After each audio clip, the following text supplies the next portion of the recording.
Welcome to Capital City News, your source for staying informed and engaged with Salt Lake City government. I'm your host, Brian Young with Salt Lake City TV.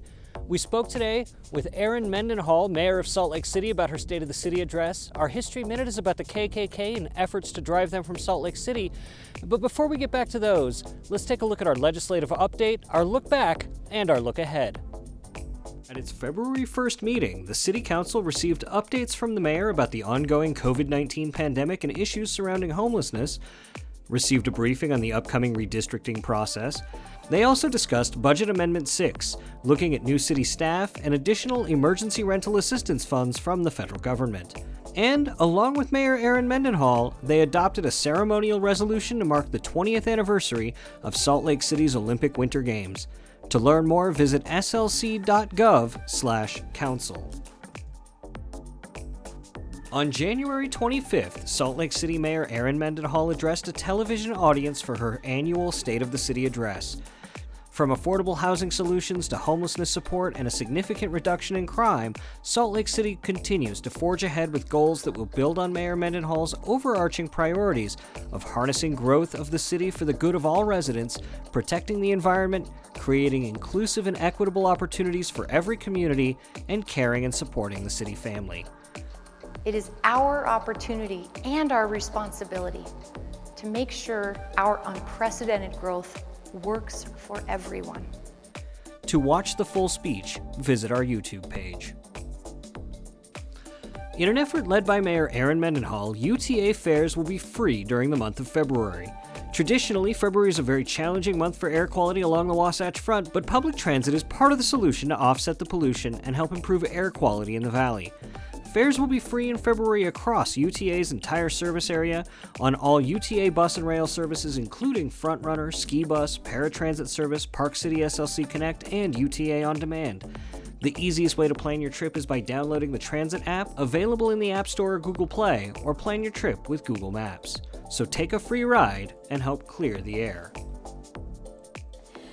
The best way to defeat COVID-19 is by getting vaccinated and ensuring those around you are vaccinated too. Vaccines for COVID-19 are now available for kids aged 5 to 11.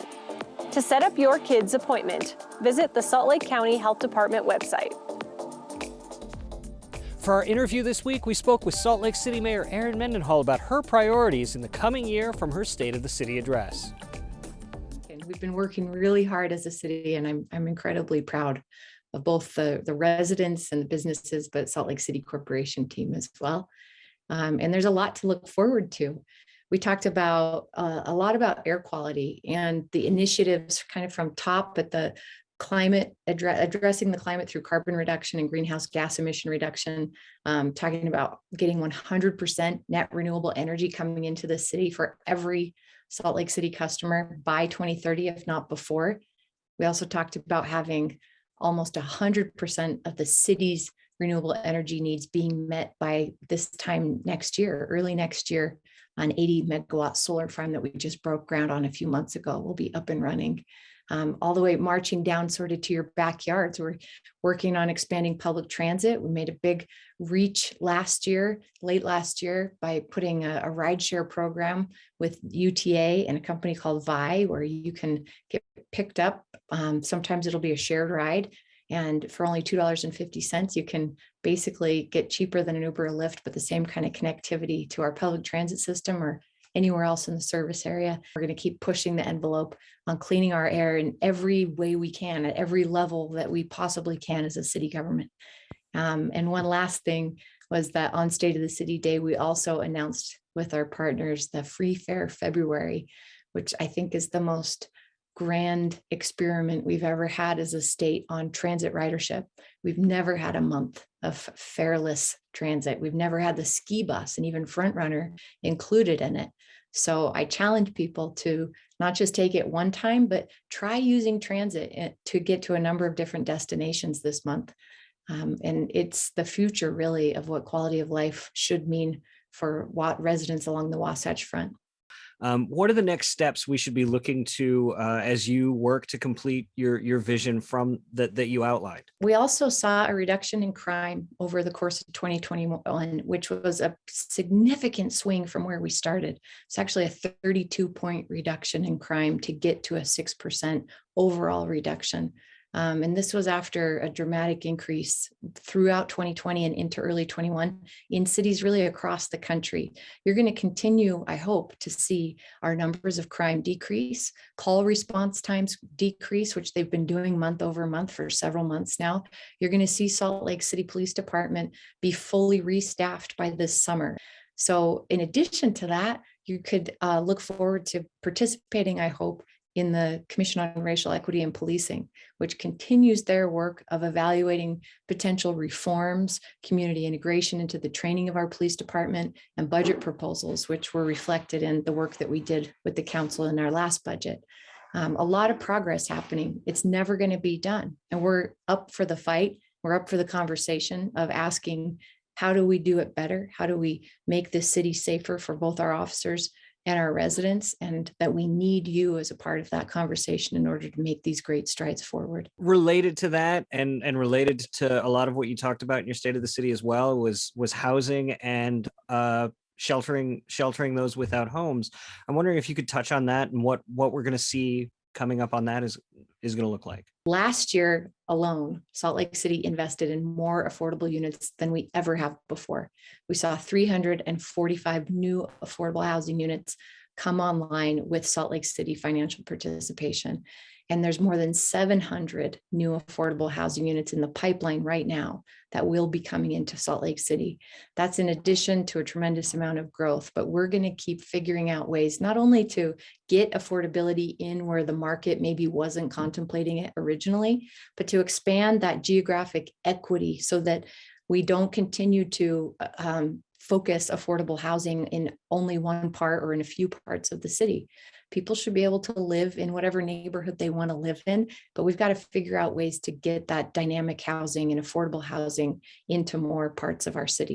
And I talked a lot in the State of the City about homelessness, the tremendous amount of compassion and investment that Salt Lakers have made and continue to make in addressing the acute needs of the individuals experiencing homelessness and the impacts, frankly, of that many unhoused people living on the streets in our city.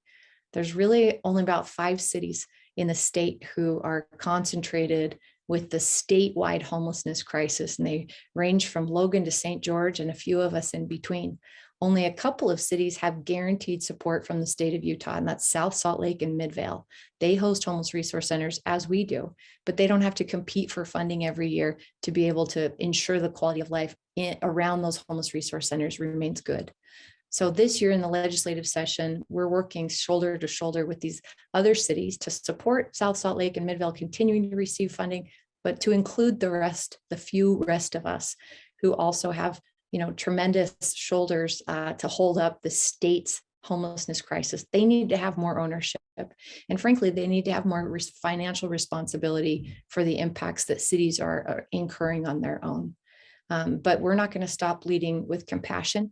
Just as we created the community commitment program that brings resources to people where they're at, instead of just expecting those on the street to come in and find their way to a COVID vaccine or getting a driver's license or the justice courts to resolve their warrants.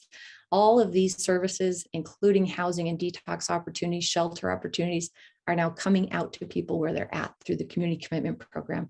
We even had judges at our justice courts invent the kayak court and go out on the Jordan River to help people who are living along the river resolve warrants. Those warrants are barriers that ultimately make it harder for people to access the services they need. We're going to keep being that creative. For residents of Salt Lake City who watched your State of the City address or watched coverage about it like this, and they want to know more, they want to get more involved, where would you invite them to go to learn more, but also like what steps can they take to help the city on this journey? But one-stop shop would be great to sign up for the mayor's office newsletter, follow us on social media, and tell us what you think. Tell us what you want or ideas that you see around the country that you think Salt Lake City should be considering. We're here to work with you. We want to listen and learn from you. and help us achieve the great potential that I think we're on track to together as a city. Time again for the History Minute. Few would expect a southern racist organization like the Ku Klux Klan to have a presence in a northern state like Utah, but it happened. In the 1920s, the Klan had a national resurgence after the release of D.W. Griffith's film The Birth of a Nation, and a chapter was set up in Salt Lake City by a national Klan recruiter, as well as a local businessman named Alexander W. Christensen. Efforts to recruit Utahns to the Klan were dismal, and by February of 1922 there were only 9 members. Christensen was revealed to be the head of Klan operations in Utah and paid a price for his association, forcing him to move to Provo. Though the KKK fizzled in Utah at this point, it saw another resurgence in the 1970s as a reaction to the civil rights movement. Posters were hung around Salt Lake City, begging for recruits to join them. The Klan preyed on unwitting folks who wrapped their racism in economic anxiety and nationalist sentiments.